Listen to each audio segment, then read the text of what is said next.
Nudges are a tool, and like any tool, they can be used for good or for bad purposes. While we cannot prohibit you from using these tools for your personal gain and at the expense of others, we do want to make you aware of the ethics of nudging so you can decide for yourself what to use it for.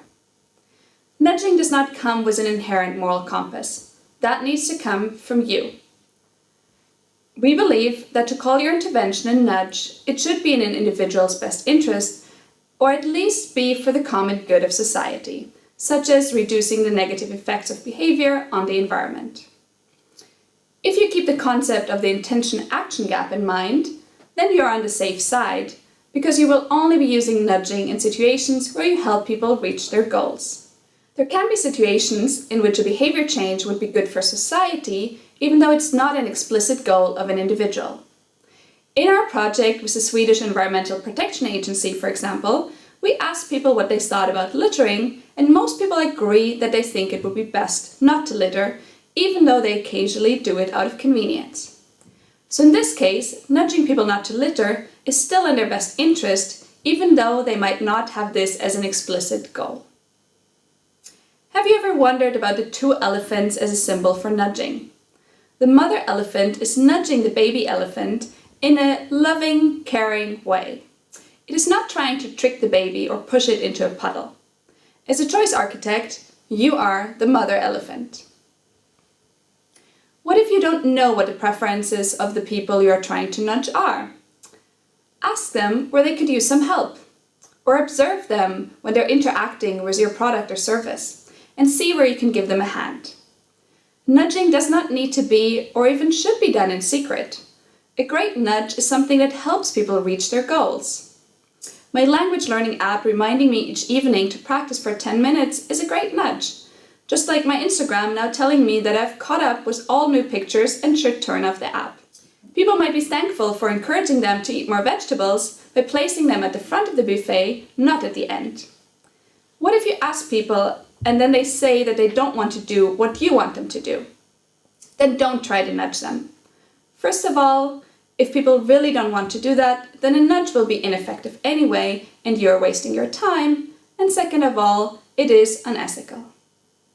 If you still think it's necessary for people to change behavior for the greater good, then you should use rules and regulations and taxes as policy instruments. For good reason, we have banned smoking in public buildings and have fines for littering. Nevertheless, we see nudging concepts applied in situations that are not in an individual's best interest and that can be considered as manipulative. In the last years, the term sludge has emerged to define behavioral interventions that are not in an individual's best interest. Have a look at the following slide. This slide provides a reference for you to decide whether your intervention is a nudge or a sludge. While nudges aim to promote welfare of the individual in society, sludges focus primarily on the profit of a company at the expense of the individual. Nudges try to make people healthier, help them spend money in a smarter way, help to conserve resources, and usually create a win-win situation both for the individual and for the choice architect. Sludges are very similar to nudges, but promote instant gratification, wastefulness of resources, unnecessary spending, and are usually only in the interest of the choice architect. A typical example of a sludge that you might have seen booking your last vacation is flight insurance. Online portals use all kinds of manipulative tricks to get you to buy unnecessary insurance, as you can see on the slide. After all, that insurance allows them to sell the tickets so cheap. For example, they might tell you that over 35,000 other people have protected their flight in the past 7 days, using social proof as a sludge. So what if you're still not sure whether your intervention is a nudge or a sludge? The business world uses a simple ethics test to determine whether what they're doing is ethical. This is also called the New York Times test and can help you decide.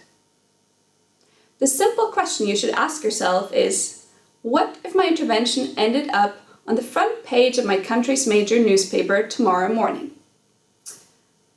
I'm fine with it, or even proud of it? Great, then it's probably a nudge. Not so good for a brand, or even a disaster? Probably a sludge. We have designed a small quiz for you to test your knowledge on whether an intervention is a nudge or a sludge. Good luck!